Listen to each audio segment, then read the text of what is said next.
मुझे तुम नजर से गिरा तो रहे हो, मुझे तुम कभी भी भुला ना सकोगे। न जाने मुझे क्यों ये यकीन हो चला है, मेरे प्यार को तुम भुला ना सकोगे, मुझे तुम नजर से। एक सीरीज आ चुकी है, देख लो। पहली बात तो उसके जो डायरेक्टर हैं वो आज हमारे साथ में, अमृत राज गुप्ता। बहुत बहुत स्वागत है आपका पंजाब केसरी और नवोदय टाइम्स में। पहली बात तो thank you Narendra. Amrit Raj director जो हैं, राइटर जो हैं, अभी हमें एज अ सिंगर भी दिखने वाले हैं। दलदल में मैं अभी रिवील नहीं करना चाहूँगा, बट दलदल में मेरे एक बहुत ही फेवरेट सिंगर हैं, उन्होंने गाना गाया जो कंपोज किया है शुभजीत मुखर्जी ने। एंड वो आपने देख लिया, बट मैं मेरा दिमाग वहीं घूम रहा है। मतलब वो मेरे लिए, मेरी जिंदगी का एक्चुअली दलदल की पूरी जर्नी में वो एक बहुत ही बेहतरीन दिन था मेरे लिए, जब उनको मैंने रिकॉर्डिंग करते हुए सुना। और मतलब मुझे जेन्युइनली लगा कि मैंने भगवान को सुन रहा हूँ सच्ची। तो वो मेरे लिए बहुत ही बड़ा मोमेंट था। तो दलदल से काफ़ी इस पूरी जर्नी में बहुत ऐसे मोमेंट्स हुए जहाँ मतलब आई वाज लाइक वाओ। तो we have a song by Sonu Nigam, सबके चहीते, मेरे चाइल्डहुड आइडल। और उन्होंने गाना गाया हमारे क्लाइमैक्स में है, वो हमारे फिनाले एपिसोड में गाना है, और बहुत अच्छा गाना है। शुभजीत ने बहुत ही अच्छा कंपोज किया है। क्या आवाज़ है ना, वो दिखता है 35-40 साल का रियाज, वो आवाज़ का एक शब्द पहला फूटता है। और मतलब हम लोग तो मंत्रमुग्ध होकर बैठे हुए थे सारे, मेस्मराइज की, oh my God what is this happening. तो इट्स लाइक वो होता ना कि हमारा शो खत्म हो रहा था और एक लास्ट ब्लेसिंग होता ना, एक बड़े से लेजेंड की एक ब्लेसिंग हमें मिल गई। ऐसा फील हुआ उस दिन, तो हम लोग बहुत खुश थे। दलदल की बात करते हैं कि ये कंसेप्ट, पहली बात तो जो लिखा गया आपके पास कब आया, आपको कैसे अप्रोच किया गया, एंड क्या देखकर, बिकॉज अभी तक के जो आपके पास के हैं, त्रिभुवन मिश्रा है उस जोन का, but not particularly this zone. हाँ, वो जोन है ही नहीं, वो बहुत ही डिफरेंट पेस का है। बिकॉज हर एक डायरेक्टर का कहीं ना कहीं एक पेस होता है इंडस्ट्री में, यू नो, एक टाइप कास्ट कर देते हैं डायरेक्टर्स को भी, बट ये बिल्कुल ही डिफरेंट था। उन्होंने कैसे सोचा आपके बारे में क्रिएटर्स ने? तो ये इसकी भी एक इंटरेस्टिंग कहानी है। मेरे एक बहुत अच्छे दोस्त हैं ऋत्विक माहेश्वरी, वो मेरे कॉलेज में हम लोग साथ में पढ़ते थे, नेशनल कॉलेज बैंड्रा। तो वो अबंडेंशिया में काम करते हैं। तो उन्होंने मुझे बोला कि विक्रम सर से मुझे मिलवाना है तुमको, और आओ मिलो सर से, हम लोग काफ़ी सारा काम कर रहे हैं। तो मैं रेजिस्ट कर रहा था, क्योंकि मैं चाह रहा था कि मैं विक्रम सर से मिलूं तो मैं कुछ अपने आइडियाज़ के साथ मिलूं। तो मैं सोच रहा था कि यार मैं कुछ लिखता हूँ, मैं फिर जाता हूँ उनके पास, क्योंकि मैं उस समय ऐसे स्पेस में था शायद जहाँ पे मुझे अपनी कुछ, कि मैंने सोची हुई, मेरे दिमाग से उपजी कुछ कहानी वैसी लेके जाऊँ। तो मैं उस वजह से काफ़ी टाइम तक वो मुझे बोल रहा था कि आओ मिलो, बट मैं थोड़ा रेजिस्ट कर रहा था कि मैं सोच लूँ कुछ कहानी ओरिजिनल। बट फिर मैं मिला सर से, और यार मतलब वो मीटिंग में बहुत सारे प्रोड्यूसर्स के साथ बैठा हूँ, मिला हूँ, बट जिस तरह से उन्होंने मुझसे बात की 2 घंटे, और जिस तरह से उन्होंने मुझसे सब कुछ पूछा मेरे बारे में, और मैं बहुत ओपनली हमने बात की कि मुझे किस तरह की फिल्में करनी है, किस तरह के शोज़ पसंद हैं। और कोरियन थ्रिलर्स का मैं बहुत बड़ा फ़ैन हूँ। मेमोरीज ऑफ मर्डर एक फिल्म है, बहुत ही फेवरेट फिल्म है मेरी। और Korean in general, Korean thrillers, Fargo, इस तरह के shows, the wire, mind Hunter, mayor of east town. तो इन सब की जब बात हुई तो उनके दिमाग में शायद थोड़ा सा एक घंटी बजी कि यार अमृत विजन ये है, पसंद है। देखा पसंद। तो उनसे 2 घंटे की बात हुई, और उसमें कोरियन थ्रिलर्स की काफ़ी बात हुई, जहाँ मेमोरीज ऑफ मर्डर मेरी फेवरेट फिल्म है, और फार्गो जैसे shows, mayor of east town. तो आई थिंक उनके दिमाग में कुछ एक घंटी बजी कि अमृत को आई थिंक ये वर्ल्ड क्राइम ड्रामा इसका पसंद है। तो उन्होंने उस समय मुझे नहीं बोला, उन्होंने बोला कि मैं कुछ शेयर करता हूँ आपसे। और उन्होंने ऋत्विक की तरफ देखा, तो मुझे लगा कुछ पक रहा है इधर। तो फिर उसके 2-3 दिन बाद मुझे फिर से बुलाया गया, और मैं, हमारी को प्रोड्यूसर हैं ईशा दनेत, उनसे और विक्रम सर से फिर से मिला। और देन उन लोगों ने मुझे दलदल के बारे में बताया कि एक प्राइम वीडियोस का शो है, ग्रीनलिट है प्लेटफॉर्म से, Suresh Triveni creator show runner हैं, and we want you to direct it. तो मैं तो बहुत खुश हुआ, और उन्होंने थोड़ा सा आइडिया मुझे बताया था। फिर मैं सुरेश सर से मिला, फिर सुरेश सर ने मुझे पूरा आइडिया बताया, और वो आइडिया सुनते ही मतलब जो आपने तो शो देख ही लिया उस, और कैसे रीटा और अनीता एक तरह से सोचती हैं, उनका माइंड कितना सिमिलर है। I think that was the attraction point for me. कुछ प्रोजेक्ट्स ना आपको शायद डीपर सोचने पे मजबूर करते हैं, तो ये दलदल ने मुझे बहुत सोचने में मजबूर किया। और because the way Suresh sir was looking at it, specially the writing, तो वो, और मैं राइटर्स रूम में भी बैठता था, मतलब बहुत मैंने तो नहीं सुने, आई एम श्योर डायरेक्टर्स को बैठना चाहिए राइटर्स रूम में। मैं 4-5 महीने राइटर्स रूम में, in every meeting I was present. But आप तो राइटर भी हो, तो एक वो अंदर से वो भी नहीं, मैं कहता है कि हाँ, राइटर भी हूँ, लेकिन मुझे मजा क्या आ रहा था कि मुझे ये देखना था कि ये लोग सोच कैसे रहे हैं, इन्वॉल्व होने ये में, वो कैसे। प्रोसेस। और मेरे लिए शायद मुझे ये था कि यार ये शो को अगर मैं समझ नहीं पाऊंगा ना, तो मैं नहीं बना तो पाऊंगा। नहीं ये शो ऐसे, देखो कुछ शोज होते हैं, कुछ प्रोजेक्ट्स आपको मिलते हैं जहाँ पे आप मोस्टली क्या होता है ना, आपको स्क्रिप्ट मिलती है लिखी लिखाई, जी, और आपको बोलते हैं कि अच्छा ये आपकी फीस है, ये है, आपको 2-3 महीने का प्रेप मिलेगा, और ये शूटिंग नंबर ऑफ डेज हैं, ये टीम है, आप करते हो। बट मेरा काम करने का तरीका थोड़ा शायद एक डिफरेंट रहा है शुरू से ही। Most of the people have connected with the show and they have really really loved it. तो ये सबका कलेक्टिव एफर्ट है। ये सुरेश सर का विजन, विक्रम सर के द्वारा दी गई टीम, उनका ट्रस्ट, प्रोडक्शन टीम है जो असिस्टेंट डायरेक्टर्स की टीम है, मेरे डीओपी का बहुत बड़ा हाथ है। मतलब राकेश हरिदास के बिना ये show I wouldn't have been able to imagine it. वो पहली बार मैंने ऐसे डीओपी के साथ काम किया है जो उल्टा होता है। मोस्टली डायरेक्टर्स डीओपीज को बिठा के हम लोग मीटिंग करते हैं कि यार अच्छा आपका टाइम चाहिए, बैठते हैं इस चीज़ पे बैठते हैं। यहाँ उल्टा था, यहाँ पे Rakesh sir has sat with me on each and every line. हाँ, वो एक तो एक नॉर्मल, लाइन पे बैठे हैं वो हाँ, मेरे साथ।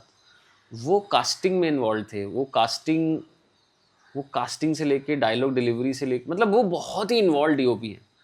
वाओ, और हमारे आर्ग्यूमेंट्स भी होते थे कभी कभी, कि जब हम शॉर्ट ब्रेक डाउन कर रहे हैं और मैं कुछ बोल रहा हूँ, क्योंकि मैं एक सीए टॉपर, गुल्लक और वो वाले टीवीएफ वाले स्पेस से आया हुआ। ये he is from FTI and he is done a Malayalam film, he is done a French film. तो हमारे स्कूल्स अलग थे, बट हमें वो एक जगह पे आने में लगा थोड़ा time. And used to question me, like मैं जब बताता था कि हाँ इसमें मैं ऐसा एक शॉट देख रहा हूँ या ऐसे इसको मूवमेंट करेंगे, तो वो मुझसे सवाल पूछते थे कि वाई, क्यों? तो मुझे भी सोचना पड़ता था। और वो सोचते सोचते वो सब इतना क्लियर होता गया ना, धीरे धीरे धीरे धीरे। और सुरेश सर ने हम लोगों को बहुत छूट दी, बहुत छूट दी। मतलब मुझे कभी भी एक सेकंड के लिए भी नहीं लगा कि उन्होंने कुछ इम्पोज किया। और उससे क्या होता है ना यार, वो उससे फिर निकलती है चीज़, जब आप ट्रस्ट करते हो ना लोगों पर। तो हम सब ने एक दूसरे पे ट्रस्ट किया इस प्रोसेस में। आई थिंक तभी जाके दलदल बिल्कुल जो बना है वो बना है मेरे ख्याल से। बहुत बखूबी बनाया। मतलब ये दलदल ऐसा है जो है इसके अंदर, मैं तो वो कमल खिलेगा, वो देख लेना, शो देखो तो आपको पता लग जाएगा बिल्कुल। अच्छा, मैं एक्टर्स की बात करता हूँ। भूमि ऑन बोर्ड पहले से थी जब आपके पास स्क्रिप्ट आई, या फिर उसके बाद? भूमि मेरे आने के बाद ही, और वो बहुत ही clear choice, we all were very sure that Bhumi is the one who can really pull it off. Because यार अगर आप परफॉर्मर्स की बात करो इस समय, सच में बहुत कम परफॉर्मर्स हैं। तो भूमि बहुत स्ट्रॉन्ग परफॉर्मर है। जब मैंने उनके साथ काम किया तो I was very very blown away by her intelligence as an actor, her preparation. And क्योंकि उन्होंने इतना काम किया, तो वो सिर्फ ऐसी एक्टर नहीं है कि जो ओके ठीक है ये सीन है, मैं आती हूँ, आप बता दो मुझे क्या करना है, डायरेक्टर ने एक्सप्लेन किया, बट उस पर भी उनका टेक होता है कि ओके। लाइक फॉर एग्जाम्पल आपको एक एग्जांपल देता हूँ, जो कि फर्स्ट एपिसोड में जो मनोहर के साथ बीच पे सीन है, हाँ, टाइम कंस्ट्रेंट्स और लाइटिंग के टाइम को लेके हमने बहुत एक सिंपल स्टेजिंग सोची थी कि हाँ वो आएगा और नॉर्मल बात होगी, और बहुत मूवमेंट कम था। But when she came on set and when we started discussing, I told her the staging कि अच्छा ऐसा होगा, ये होगा, and she was not feeling it. She was like no Amrit, I think I need to move, I will not stand here. I'll maybe move away from him, and then maybe if he can come पीछे वो आता है. so that's her. And now I am looking at my DP because हम बीच पे हैं, lighting और ये अब equipment भी नहीं है, follow करने के लिए steadicam नहीं है. But then that's how you adapt. Then we DP ने बोला नहीं है, मैं handle करता हूँ.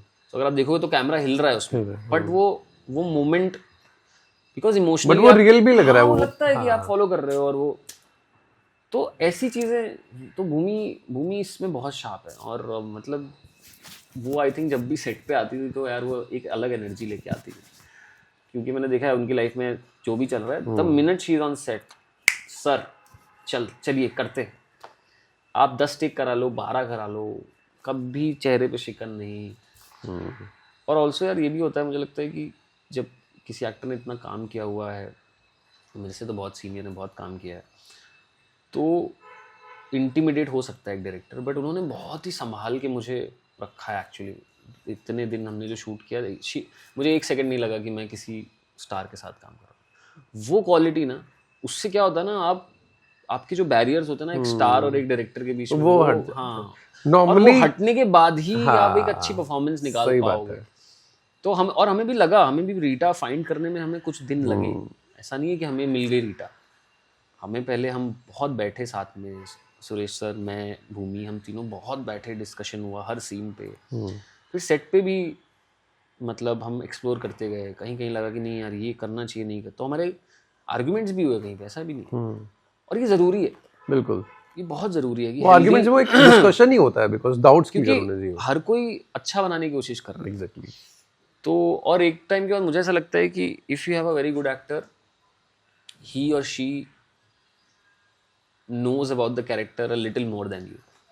I mean, directors will not say this, but I am saying this because if you have a brilliant actor, वो एक पैसा आपसे ज़्यादा जान जाते हैं कैरेक्टर के बारे में. तो और वो अच्छा भी है यार, क्योंकि यार वो जी रहा है उस चीज़ को बहुत टाइम से, तो आपको अपने गार्ड्स नीचे करके अगर आपको लग रहा है कि ये सही है, तो आपको एक्सेप्ट करके आगे बढ़ना चाहिए. And I'm telling you, ये जो आदित्य और ये समारा ने जो भाई परफॉर्मेंस दी है सर, मतलब माइंड ब्लोइंग. क्या कैसे कास्टिंग हुई थी वो, मेरे को वो जानना है, मतलब वो एक्टर्स कहाँ से ऑन बोर्ड है. Interesting. I think so Aditya और सुरेश सर आई थिंक कुछ लिख रहे थे साथ में, तो सुरेश सर आदित्य को जानते हैं, तो उन्होंने मुझे आदित्य से मिलवाया. तो मैं मिला आदित्य से, और आदित्य बहुत ही नर्डी किस्म के इंसान है, क्योंकि वो राइटर भी है और एक्टर तो बहुत बढ़िया है ही. और मुझे उनका काम बम्बई मेरी जान में बहुत अच्छा लगा. तो वो लास्ट में आता है, लास्ट के एपिसोड में आके वो खा के चला जाता है. So he was very good in that. So I was excited to meet him. तो मैं उनसे मिला, तो मुझे बड़ा मज़ा आया उनसे बात करके. और फिर उन्होंने ऑडिशन किया, और ऑडिशन में उन्होंने मतलब बहुत अच्छा ऑडिशन किया. मतलब ही डिड. मज़ा तब आता है ना जब आप एक्टर को ब्रीफ इतना दो, बट वो कर दे इतना अपनी तरफ से.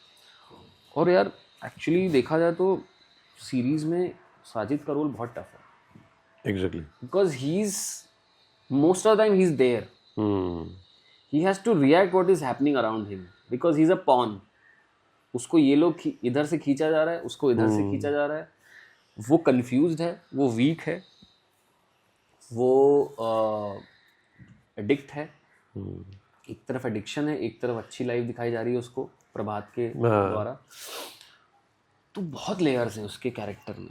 और जो पहला ही ऑडिशन भाई ने किया, वो वाला सीन किया था ऑडिशन हमने, जो जब अनीता का कैरेक्टर उसको घर लाता है, अच्छा, तो आचार्य निवास में, और जब ये सो रहा होता है, वो बुर्जी लेके आती है. हाँ. जब उसके बाद मम्मी भी आती है, एंड ठीक से सोया नहीं तू. वो उसका बैक स्टोरी जो उसके बाद दिखाया भाई, मतलब तब रियलाइज होता कि वो उसका रिएक्शन क्यों है ऐसा, कि वो देख के हम वो सीन हमने ऑडिशन में किया था, एंड ही नेल्ड इट.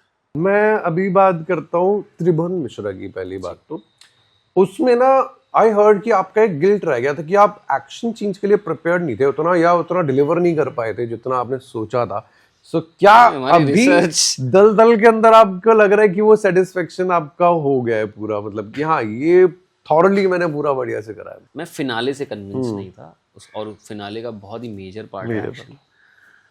तो actually I was haunt like थोड़ा सा गिल्ट भी था। तो जब मैं इसका फिनाले शूट कर रहा था ना, तो मैं बहुत कॉशियस था कि मैंने कहा मैं इसका फिनाले मिसअप नहीं कर सकता। ऐसा नहीं था कि त्रिभुवन का मिसअप हुआ है, बट आपको पता होता है ना यार, आप सेटिस्फैक्शन भी बड़ी चीज होती और बेटर, बट थी उसमें चीज़ें थी, बहुत कुछ था। Let's not go into that. है। नाइस। अच्छा एक तो आपकी वो गलती थी कि आपने बीएमएम करा था यहाँ पे आके, या ऐसे टाइम पास के लिए इजी सब्जेक्ट है मैंने सुना है इसलिए कर लिया था? जब छोटे शहर से यहाँ आते तो आपको लगता है यार ये क्या दुनिया है। So I think he was fascinated with that and he wanted me to test it. तो वो मुझे बोलते रहते थे कि यार आओ बॉम्बे आ जाओ, तुम क्या पढ़ाई और लकीली यार आई थिंक शायद स्टार जैसे होते हैं अलाइंड। मैं जहाँ कोचिंग करता था लखनऊ में, उसके सामने एक थिएटर था। उसी टाइम आई थिंक 2009 में ही 3 इडियट्स आई है। और तो वो 3 इडियट्स में वो सीन आता है, वो कुछ एक तीनों शराब पी के बात कर रहे होते हैं, जहाँ पे वो बोलता है कि लता मंगेशकर के सचिन के बाप, ऐसा कुछ आता है कि अबाउट द करियर्स और कुछ ऐसा एक आता है स्टेयर्स कि हाँ बोलते हैं कि अगर लता मंगेशकर के फादर ने उसको बोला होता है ये बन जा, उसको नहीं बनना होता तो क्या लाइफ वेस्ट कर रहा है अपनी। तो वो आई थिंक वैभव का बोलना, ये फिल्म देखना एंड थोड़ा सा वो मुझे आई थिंक इन सब चीज़ों ने ट्रिगर किया। और फिर मैं एक्चुअली नहीं, मैं पढ़ाई में नहीं अच्छा था, मैं शायद रट के छोटे भाई हो ना? छोटे भाई होते ही नहीं है। मैं रट्टू तोता था। और वो मुझे आईआईटी जब मैं एग्जाम दे रहा हूँ तब मुझे समझा कि मुझे नहीं, बेसिक्स क्लियर नहीं। अमृतसर एक बात बताओ मुझे, अभी ना ये क्राइम और थ्रिलर का ना बहुत एक दौर सा चल गया है कि मतलब जब कुछ अच्छा नहीं हो रहा होता, नहीं चल रहा होता, तो क्राइम एंड थ्रिलर आप ले आओ तो वो लोग पसंद करने लग गए हैं। आप जैसे मूवीज में भी देख लो, सीरीज में भी देख लो, तो ऐसा क्यों हो रहा है, ये शिफ्ट क्यों हो रहा है? तो मुझे लगता है कि क्राइम में क्या हो रहा होता है ना, क्राइम थ्रिलर्स में क्या हो रहा होता है मोस्टली कि एक कैट एंड माउस फीलिंग आपको मिलती है कि आपका ना, देखो सीआईडी क्यों हिट है, कभी सोचा है क्राइम पेट्रोल सीआईडी कि अच्छा एक इंसिडेंट हो गया आज रेगुलर डे एट सीआईडी और फोन आता है कि क्या मड में मौत हो गई। अब ये पहुंचे वहां और अब मौत कैसे हुई या क्या हुआ, ये जो मिस्ट्री है ना, ये हमारा दिमाग जो मिस्ट्री को जो सॉल्व करने में कैसे हुआ होगा, वो जो मुझे लगता है वो हम ह्यूमन माइंड को वो चाहिए। We go along with that. we want to in our lives also, if you feel some like कभी कभी आप देखोगे कि हम सिंपल लाइफ चल रही होती तो हमें नहीं, हमको प्रॉब्लम होने लगती है। हम ज़बरदस्ती उसमें हम केओस ढूंढने की कोशिश करते हैं, या कुछ सिंपल लाइफ हम चाहें तो बहुत सिंपल ही है, बट हम उसको कॉम्प्लिकेट बनाते हैं। तो मुझे लगता है ह्यूमन माइंड कॉम्प्लेक्सिटी अट्रैक्ट करता है। और क्राइम ड्रामा में जो कॉम्प्लेक्सिटी से ज़्यादा मुझे लगता है दूसरी चीज़ जो एक कैट एंड माउस वाली फीलिंग है ना, और दूसरा आपकी इंटेलिजेंस भी क्वेश्चन हो रही है, क्योंकि आप सोचते हो कि यार ये किलर है या ये होने वाला है, ऐसा कुछ होगा, मुझे लगता है ये होगा, और आपको रिवॉर्ड मिलता है जब आप सच सही निकलते हो, या आपसे फिल्म मेकर आपसे ऊपर है या स्टोरी टेलर आपसे ऊपर निकलता है। तो मुझे लगता है वो जो आप एज पे रहते हो ना, वो फीलिंग, इसलिए शायद क्राइम बहुत, और वो हमेशा रहेगा, मतलब हमेशा रहेगा। एंड आपने बोला कि वो जब देखते हैं हम तो हम जज करते हैं कि ये ऐसा होगा या नहीं होगा। एंड जो आपका सर पहला सीन ही है ना जिसके अंदर वो लेटर पढ़ रही होती है, एंड वो जो वो मुंह में घुसा के जो लाइक देन उसका थ्रू आउट द सीरीज उसका एक लिंक है, तो वो सोचने में कहीं ना कहीं तो वो कंफ्यूज करता ही करता है वो कि यार अच्छा यार ये उसका थॉट है, क्योंकि ये भूमि के कैरेक्टर का, ये रीटा का थॉट है कि यार ये ऐसे करती है। तो अब एक्चुअली में जब ऐसा कांड होता है उसको आता है, वो जाती है देखती है कि वो फिर कहीं ना कहीं हम हल्का सा वो भी रिलेट कर पाते हैं कि यार अच्छा ये इसी ने तो नहीं करा हुआ, वो उसी का वो तो नहीं है, क्योंकि उसका दिमाग में ये चीज है, वो फ्लैशबैक में दिखा रखा है। तो ये चीजें मेरे को बहुत अच्छी लगी सीरीज के अंदर। पहली बात ये क्या थॉट था कि ये लिखा हुआ था उसके अंदर, एक तो ये बेस्ड है लाइक उस पे है ना, बुक पे, ये सारी चीजें उसके अंदर लिखी हुई थी। ये बुक ये मुझे नहीं लगता ये बुक ये क्योंकि मैंने बुक नहीं पढ़ी है, मुझे तो स्क्रिप्ट मिली थी, और बुक से बहुत जर्म ही लिया गया है सीरीज का। अच्छा। और क्योंकि क्या होता है लिटरेचर को जब आप बड़े पर्दे पे या सीरीज में आप कन्वर्ट करते हो तो एक सीरीज का एक रिदम होता है, सीरीज का एक फॉर्मेट होता है, कोल्ड ओपन करना है, फिर आपको क्लिफ हैंगर, हर एक एपिसोड में आपको ऐसी जगह पे छोड़ना है ऑडियंस को कि यार अगले भाई क्या होगा, कुछ होप होना चाहिए। हाँ। तो ये जब मुझे मिला था ये पेपर पे ही था ये, और क्योंकि हम दलदल में हम वायलेंस विद इन की बात कर रहे हैं कि हम सबके अंदर एक वायलेंट स्ट्रीक होता है, तो रीटा के अंदर भी है और दूसरी कैरेक्टर के अंदर भी है।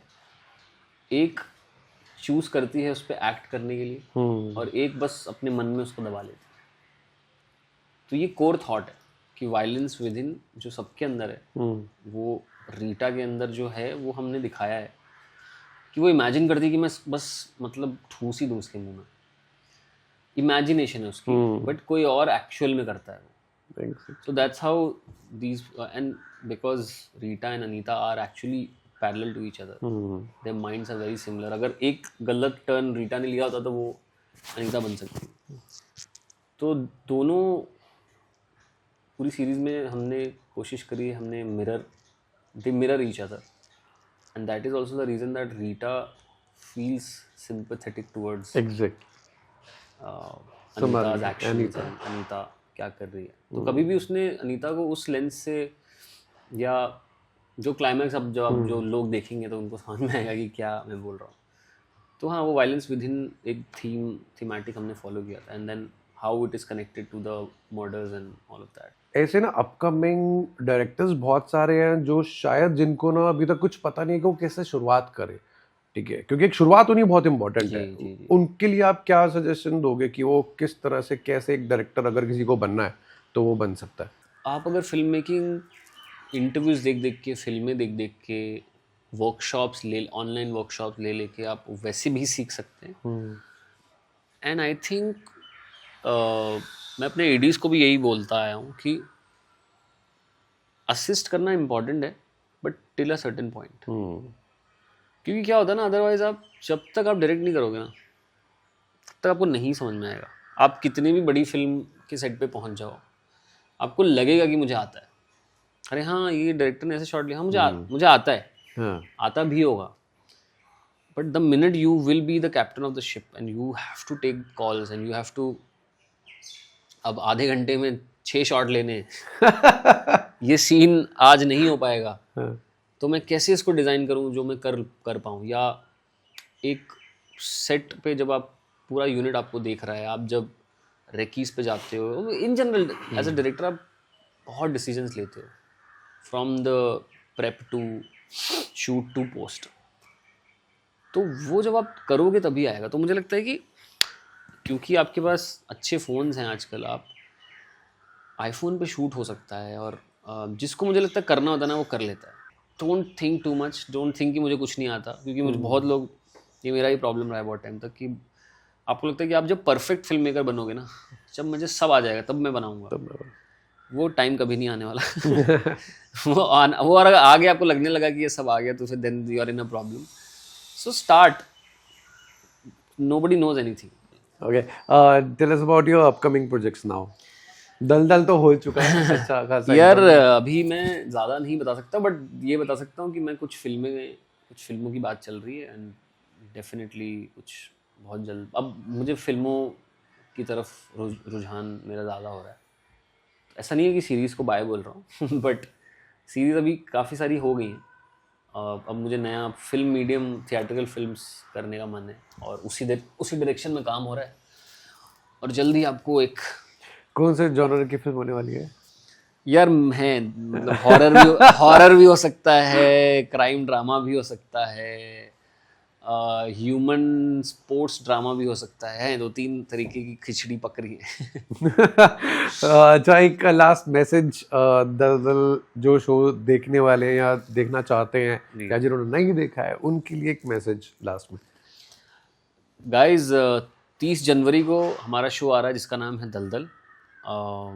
ये एक साइकोलॉजिकल क्राइम ड्रामा है, और भूमि पेडनेकर, समारा तिजोरी, आदित्य रावल, चिन्मय मांदलेकर, गीता शर्मा, सौरभ गोयल, बहुत बहुत अच्छे कलाकार हैं इस सीरीज़ में।